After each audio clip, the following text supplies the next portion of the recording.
그의 봄이었습니다. 아직 바람에 겨울 기운이 남아있던 날이었고 딸이 결혼 이야기를 꺼낸 날이기도 했습니다. 저녁 식탁에 마주 앉았을 때였습니다. 딸이 조심스럽게 말문을 열었고 나는 숟가락을 든 채로 그 말을 들었습니다. 결혼하고 싶은 사람이 있다고 했습니다. 오래 만났고 이제 결정하고 싶다고 말했습니다. 딸의 목소리는 떨렸지만 단단했습니다. 오랜 시간 고민했다는 걸 그 목소리에서 느낄 수 있었습니다. 나는 그 말을 듣자마자 마음이 먼저 굳어버렸습니다. 이유를 차분히 따질 틈도 없이 반대부터 하고 있었습니다. 숟가락을 내려놓고 딸을 바라보지도 않은 채 고개를 저었습니다. 딸은 이미 작정한 얼굴이었지만 나는 그 얼굴을 제대로 보지 않았습니다. 아니, 보고 싶지 않았습니다. 보면 마음이 흔들릴 것 같았기 때문입니다. 아내가 중간에서 말을 꺼냈습니다. 일단 만나나 보자고 했습니다. 나는 아내의 말에 대꾸하지 않았습니다. 그냥 자리에서 일어나 방으로 들어갔습니다. 문을 닫는 순간 딸의 한숨 소리가 들렸지만 나는 모른 척 했습니다. 며칠 후 사위가 될 사람을 처음 마주한 자리였습니다. 그 사람은 공손하게 인사를 했고 말투도 차분했습니다. 하지만 나는 그 모든 것이 마음에 들지 않았습니다. 설명할 수 없는 불편함이 있었고 그 불편함을 인정하지 않기 위해 더 나를 세웠습니다. 직업을 물었습니다. 집안을 물었습니다. 앞으로의 계획을 물었습니다. 대답을 들으면서도 나는 이미 마음속으로 거부하고 있었습니다. 무엇을 대답하든 마음에 들지 않았습니다. 그 사람은 성실하게 대답했습니다. 지금은 형편이 넉넉하지 않지만 딸을 잘 보살피겠다고 말했습니다. 그 말을 듣는 순간 나는 더욱 화가 났습니다. 형편도 안 되면서 무슨 결혼이냐고 속으로 생각했습니다. 딸이 그 사람을 믿는다고 말했을 때 나는 믿음이라는 말이 가장 위험한 말처럼 들렸습니다. 그래서 딸의 믿음조차도 어린아이의 고집처럼 보였습니다. 그날 저녁 딸과 단둘이 앉았습니다. 아내는 자리를 피해 주었고 거실에는 우리 둘만 조용히 남았습니다. 나는 딸에게 다시 한번 물었습니다. 정말 그 사람이냐고 물었습니다. 딸은 고개를 끄덕이며 대답했습니다. 다른 사람은 생각할 수 없다고 말했습니다. 나는 그 대답을 듣고 한참을 아무 말도 하지 않았습니다. 창밖을 바라보며 생각을 정리하려 했지만 정리되지 않았습니다. 결국 나는 말했습니다. 그 결혼은 받아들일 수 없다고 했습니다. 만약 그 선택을 한다면 다시는 집에 발을 들이지 말라고 말해버렸습니다. 말이 입 밖으로 나오는 순간에도 나는 그 말의 무게를 다 알지 못했습니다. 딸은 한참을 아무 말도 하지 않다가 조용히 고개를 숙였습니다. 그저 일어나서 방으로 들어갔습니다. 그 침묵이 오히려 더 길게 남았습니다. 그날 이후 딸은 멀어졌습니다. 나는 그 단절이 며칠이면 끝날 줄 알았습니다. 딸이 마음을 돌리고 다시 돌아올 거라고 믿었습니다. 그러나 그 단절은 그렇게 짧지 않았습니다. 아내가 딸에게 연락을 해보라고 했지만 나는 고개를 저었습니다. 아버지의 권위가 무너진다고 생각했습니다. 한 해가 지나고 또 한 해가 지나도 딸의 얼굴은 보이지 않았습니다. 명절이 와도 집은 조용했고 제삿날에도 딸의 자리는 비어 있었습니다. 아내는 그 빈자리를 바라보며 한숨을 쉬었지만 나는 모른 척을 했습니다. 내가 먼저 손을 내밀면 내가 틀렸다는 걸 인정하는 것 같았기 때문입니다. 고집이었습니다. 처음 몇 달은 버틸만 했습니다. 그러나 시간이 지날수록 빈자리가 커지는 걸 느낄 수 있었습니다. 아내는 명절날 상을 차리면서 딸이 좋아하던 나무를 올려놓다가 멈추곤 했습니다. 아내가 그 나무를 보며 눈시울을 붉히면 나는 조용히 외면했습니다. 빈자리는 시간이 지날수록 더 크게 느껴졌습니다. 설날 아침이었습니다. 아내가 딸 이야기를 꺼냈습니다. 올해는 연락해보는 게 어떻겠느냐고 말했습니다. 이제 그만 화해하는 게 좋지 않겠느냐고 조심스럽게 물었습니다. 나는 밥을 먹다 말고 숟가락을 내려놓았습니다. 아내는 더 이상 말하지 않았습니다. 그냥 한숨만 쉬었습니다. 시간이 흐르면서 반대했던 이유는 점점 흐릿해졌습니다. 처음엔 사위의 형편이 마음에 걸렸고, 그 다음엔 성격이 맞지 않을 것 같았고, 나중에는 그저 이미 돌아갈 수 없는 길이 되어버렸습니다. 그런데 이유는 사라져도 감정은 남아 있었습니다. 남은 감정은 미움이었고, 그 미움은 습관처럼 굳어가고 있었습니다. 사위 생각만 해도 기분이 나빴고, 딸이 그 사람을 선택했다는 사실이 여전히 받아들여지지 않았습니다. 가끔 아내 전화기로 딸과 통화하는 목소리가 들렸습니다. 나는 그 소리를 들으면서도 방문을 닫았습니다. 듣고 싶지 않았습니다. 딸의 목소리를 들으면 마음이 흔들릴 것 같았기 때문입니다.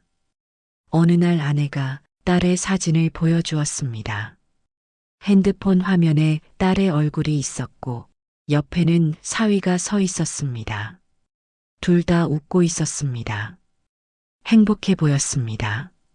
나는 그 사진을 보고 싶지 않았지만 눈길이 자꾸 갔습니다. 딸은 예전보다 조금 살이 쪘고 얼굴에는 웃음이 많아 보였습니다. 나는 화면을 보다가 고개를 돌렸습니다. 아내에게 그만 치우라고 말했습니다. 그렇게 계절이 몇 번 바뀌는 동안에도 우리는 그대로였습니다. 말하지 않은 말들이 쌓이고 만나지 않은 시간들이 무게를 더해가고 있었습니다. 나는 여전히 내가 옳다고 믿었고 딸이 언젠가는 깨달을 거라고 생각했습니다. 그러나 깨달음은 딸이 아니라 나에게 찾아올 일이었습니다. 그것도 가장 뼈아픈 방식으로 찾아올 일이었습니다. 그 무렵 나는 노후를 위해 시작한 일이 있었습니다. 큰 욕심은 아니라고 스스로를 설득하며 늙어서 자식에게 손 벌리지 않겠다는 그 마음이 바탕이었습니다. 지금 돌이켜보면 딸과 등지고 지내면서도 딸에게 짐이 되지 않겠다는 생각을 하고 있었다는 점입니다. 그 마음 한구석에는 딸에 대한 미안함이 숨어 있었던 것 같습니다. 하지만 그때는 그걸 인정하지 못했습니다. 처음 몇 해는 그럭저럭 버티는 수준이었습니다. 잘 되지는 않아도 넘어지지는 않는 상태였습니다. 작은 수익이 생기면 다음 달을 기약할 수 있었고 손해가 나도 감당할 만한 선이었습니다. 나는 이 정도면 괜찮다고 생각했습니다. 천천히 가면 언젠가는 안정될 거라고 믿었습니다. 곧 좋아질 거라고 자신 있게 말했습니다. 그러나 몸은 예전 같지 않았고 판단도 점점 느려지고 있었습니다. 작은 불안이 생길 때마다 나는 더 서두르게 되었고 서두를수록 선택은 거칠어졌습니다. 믿을만하다고 생각한 사람에게 속았습니다. 거래가 엇나가기 시작했고 약속은 미뤄졌으며 그 틈을 메우기 위해 빚을 지게 되었습니다. 처음엔 잠깐이면 된다고 생각했습니다. 다음 달이면 갚을 수 있을 거라고 생각했습니다. 그러나 다음 달은 오지 않았고 빚은 더 커졌습니다. 한 달이 지나고 두 달이 지나도 상황은 나아지지 않았습니다. 오히려 더 나빠졌습니다. 어느 순간 빚이 빚을 부르고 있었습니다. 하루에도 몇 번씩 전화벨이 울렸고 전화기를 뒤집어 놓고 살았습니다. 모르는 번호가 뜨면 받지 않았고 문자는 읽지도 않고 지웠습니다. 밤에는 잠이 오지 않았습니다. 새벽이면 가슴이 조여오는 느낌에 숨을 고르곤 했습니다. 눈을 감으면 빛 독촉하는 목소리가 들리는 것 같았습니다. 몸을 뒤척이다가 일어나서 거실로 나왔습니다. 창밖을 보며 새벽 공기를 마셨습니다. 차가운 공기가 폐를 채웠지만 답답함은 사라지지 않았습니다. 아내는 내 얼굴만 보고도 사정을 눈치챘지만 나는 아무 말도 하지 않았습니다. 아내는 더 이상 묻지 않았지만 밤마다 한숨 쉬는 소리가 벽을 넘어 들렸습니다. 그 한숨 소리를 들으면서도 나는 여전히 혼자 감당하려 했습니다. 남편으로서 지켜야 할 자존심이라고 생각했습니다. 그때 처음으로 딸 생각이 났습니다. 문득 딸이라면 어떻게 했을까 하는 생각이 스쳤습니다. 딸은 똑똑했습니다. 어려서부터 숫자에 밝았고 계획을 세우는데 능했습니다. 딸이었다면 이런 실수는 하지 않았을 거라는 생각이 들었습니다. 아니, 애초에 이런 일을 시작하지도 않았을 거라는 생각도 들었습니다. 그러나 곧바로 고개를 저었습니다. 이 모습만큼은 보여줄 수 없다고 마음을 다잡았습니다. 그 다짐이 나를 더 깊은 구석으로 몰아넣고 있다는 것도 모른 채 나는 버티고 있었습니다. 상황은 생각보다 빠르게 나빠졌습니다. 정리할 수 있을 거라 믿었던 것들이 한꺼번에 무너지기 시작했고 집 한 채로 버티던 생활마저 흔들렸습니다. 그때 나는 그제야 일이 단순하지 않다는 걸 알았습니다. 변호사를 찾아갔고 상담을 받았습니다.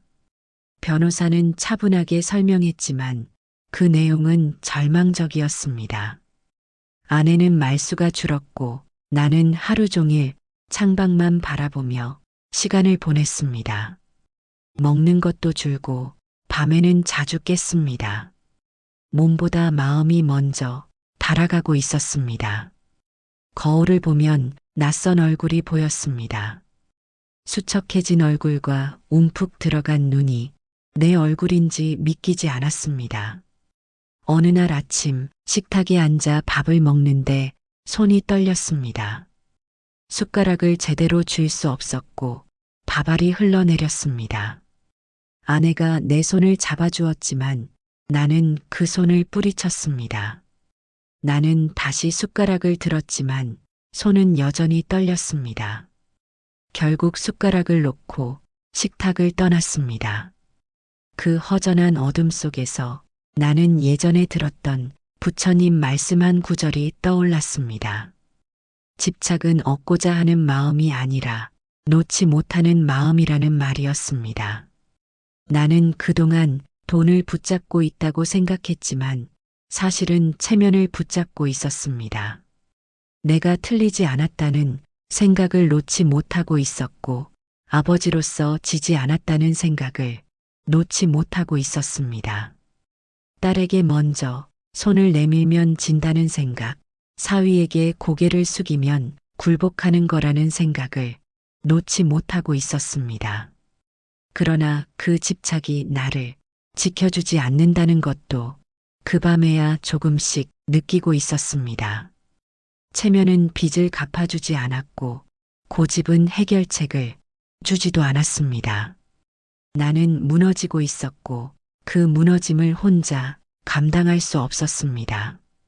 아내 앞에서조차 무너지고 싶지 않았지만 이미 아내는 다 알고 있었습니다.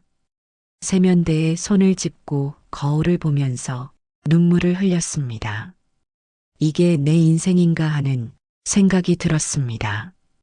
70평생을 살아왔는데 마지막이 이렇게 무너지는 건가 하는 생각이 들었습니다. 수건으로 얼굴을 닦고 방으로 돌아왔지만 아내는 이미 깨어 있었습니다. 아내는 아무 말도 하지 않고 손을 내밀었습니다.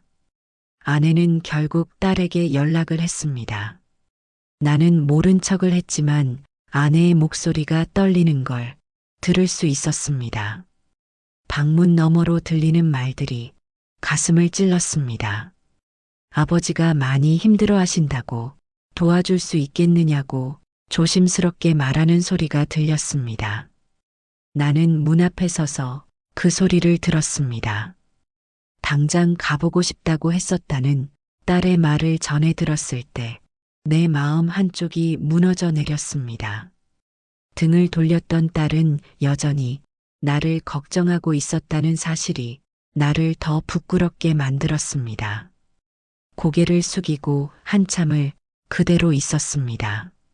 나는 여러 번 전화를 잡았다가 내려놓았습니다. 번호를 누르다가 지우기를 반복했습니다.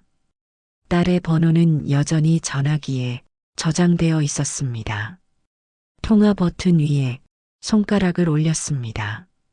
하지만 누르지 못했습니다. 뭐라고 말해야 할지 알 수가 없었습니다. 미안하다고 해야 하나, 도와달라고 해야 하나, 말을 정리할 수가 없었습니다. 사위에게 연락하는 건 더 어려웠습니다. 미움보다는 부끄러움이 앞섰고, 부끄러움은 나를 더 움직이지 못하게 했습니다. 내가 그토록 반대했던 사람에게 손을 벌려야 한다는 사실이 견딜 수 없이 무거웠습니다. 내가 틀렸다는 걸 인정하는 것 같았고 아버지로서의 권위가 무너지는 것 같았습니다. 그렇게 며칠이 더 흘렀습니다. 상황은 더 벼랑 끝으로 몰렸고 집을 내놓아야 한다는 말까지 나왔습니다. 나는 더 이상 버틸 힘이 없었습니다. 그때 나는 알았습니다. 사람을 가장 힘들게 하는 건 돈보다도 도움을 청할 용기가 사라지는 순간이라는 것을 말입니다. 용기가 없으면 손을 내밀 수 없고 손을 내밀지 못하면 혼자 무너질 수밖에 없다는 걸 그때 깨달았습니다. 그날 낯선 번호로 전화가 왔습니다. 몇 번이나 울렸고 나는 망설이다가 받았습니다. 수화기 너머에서 사위의 목소리가 들렸습니다. 조심스럽고 낮은 목소리였습니다. 장인어른 괜찮으십니까? 그 말을 듣는 순간 목이 메었습니다. 내가 그토록 멀리했던 사람이 먼저 전화를 걸어온 것입니다. 나는 괜찮다고 말했지만 그 말에는 힘이 없었습니다. 목소리가 떨렸고 숨소리가 거칠었습니다. 사위는 잠시 침묵하더니 괜찮으시면 제가 그리로 가겠습니다. 그 한마디가 내 마음을 크게 흔들었습니다. 혼자 버티지 않아도 된다는 말처럼 들렸습니다. 나는 아무 말도 하지 못했습니다. 그냥 전화를 쥔 채로 서 있었습니다. 내가 울고 있다는 것조차 제대로 인식하지 못한 채 눈물만 흘렸습니다. 사위는 기다렸습니다. 재촉하지 않고 그냥 전화 너머에서 기다려 주었습니다. 그 기다림이 고마웠습니다. 말보다 더 큰 위로였습니다. 그 순간 또 하나의 말씀이 떠올랐습니다. 미움은 분별에서 생기고 분별은 마음을 갈라놓는다는 말이었습니다. 나는 그동안 사위를 나누고 가르고 밀어내고 있었습니다. 우리 집안 사람과 남으로, 제대로 된 사람과 그렇지 못한 사람으로 그렇게 선을 그어놓고 있었습니다. 그 분별이 나를 이렇게 만들었다는 걸 그제야 인정할 수 있었습니다. 나는 처음으로 말했습니다. 내가 미안하다고 말했습니다. 그 말을 하는 순간 무너지는 것 같았지만 동시에 조금 가벼워지는 느낌도 들었습니다. 오랫동안 쥐고 있던 무언가를 내려놓는 느낌이었습니다. 체면이었는지 고집이었는지 정확히는 알 수 없었지만 무언가가 내려졌습니다. 사위는 조용히 대답했습니다.